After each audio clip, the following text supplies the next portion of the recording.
ಇಲ್ಲೇ ನಿಮ್ಮ ಕ್ರೂ ಮೆಂಬರ್ಸ್ ಎಲ್ಲ ಮಾತಾಡ್ತಾ ಇದ್ರು.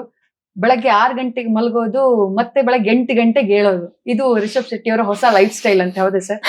ಕೆಲಸ ಎಲ್ಲ ಚೇಂಜ್ ಆಗುತ್ತೆ. ಬೆಳಿಗ್ಗೆ 10:30 ಮಲಗಿ 11 ಗಂಟೆ ಅದ್ ಹೇಳಕ್ಕಾಗಲ್ಲ, ಕೆಲಸ ಎಲ್ಲರಿಗೂ ಇರುತ್ತೆ. ಅಂದ್ರೆ ಕಣ್ ತುಂಬಾ ನಿದ್ದೆ ಮಾಡಿ ಎಷ್ಟು ದಿನ ಆಯ್ತು ಸರ್? ಅದು 3 ವರ್ಷದಿಂದ ಇದೆ. ಬಟ್ ಲಾಸ್ಟ್ 3-4 ಮಂತ್ಸ್ ಇಂದ 1 or 2 hours ಹಿಂಗೆ ಹೋಗ್ತಾ ಇದೆ. ಹೋಗ್ಬಿಟ್ಟಿದೆ ನಿದ್ರೆ. ಅದೀಗ ವಾಪಸ್ ನಿದ್ರೆ ಹೆಂಗಂತ ನೋಡ್ಬೇಕೀಗ. ಓಕೆ. ಕಾಂತಾರ ಮೊದಲ ಚಾಪ್ಟರ್ ಬಂದಂತಹ ಟೈಮ್ ನಲ್ಲಿ, ಆ ಸಕ್ಸಸ್ ಮೀಟ್ ನಲ್ಲಿ ನೀವ್ ಹೇಳ್ತೀರಿ, ಇದು ಏನು ಅಲ್ಲ, ಕಾಂತಾರ ಪ್ರೀಕ್ವೆಲ್ ಮಾಡ್ತೀವಿ ನಾವು, ಅದರಲ್ಲಿ ಮತ್ತೊಂದು ರೀತಿಯಾದಂತಹ ಕತೆ ಇರುತ್ತೆ ಅಂತ ಹೇಳಿ. ಅಂದ್ರೆ ಮೊದಲ ಕಾಂತಾರದ ಸಕ್ಸಸ್ ನ ನೀವು ಆರಂಭದಲ್ಲಿ ನಿರೀಕ್ಷೆ ಮಾಡಿದ್ರ? ಕತೆ ಫಸ್ಟ್ ಗೆ ರೆಡಿ ಮಾಡಿಟ್ಕೊಂಡಿದ್ರ ಸರ್? ಕತೆ ಈ ವರ್ಡ್ ನನಗೆ ಹೊಸ್ತಲ್ಲ. ಅಂದ್ರೆ ಇದ್ರ ಒಳಗಡೆ ಇರೋ ವಿಚಾರಗಳು ಇವೆಲ್ಲ ನನಗೆ ಹೊಸ್ತಲ್ಲ. ಇದೆಲ್ಲವೂ ನಾನು ನನ್ನ ಊರು ಅಲ್ಲಿ ಇಲ್ಲಿ ಕೇಳಿರುವಂತದ್ದು, ಪಾಠದನಗಳಲ್ಲಿ ಓದಿರುವಂತದ್ದು, ಕೇಳಿರುವಂತದ್ದು.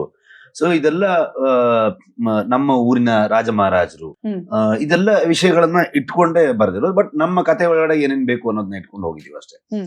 ಬಟ್ ಎಕ್ಸಾಕ್ಟ್ ಸ್ಟೋರಿ ಮಾಡಿರೋದು ಇದಾದ್ಮೇಲೆ, ಫಸ್ಟ್ ಪಾರ್ಟ್ ಮುಗಿಸಿ ರಿಲೀಸ್ ಆಗ್ತಿದ್ ಅದಾದ್ಮೇಲೆ ಅದನ್ನ ಬರೆಯಕ್ ಶುರು ಮಾಡಿದ್ವಿ.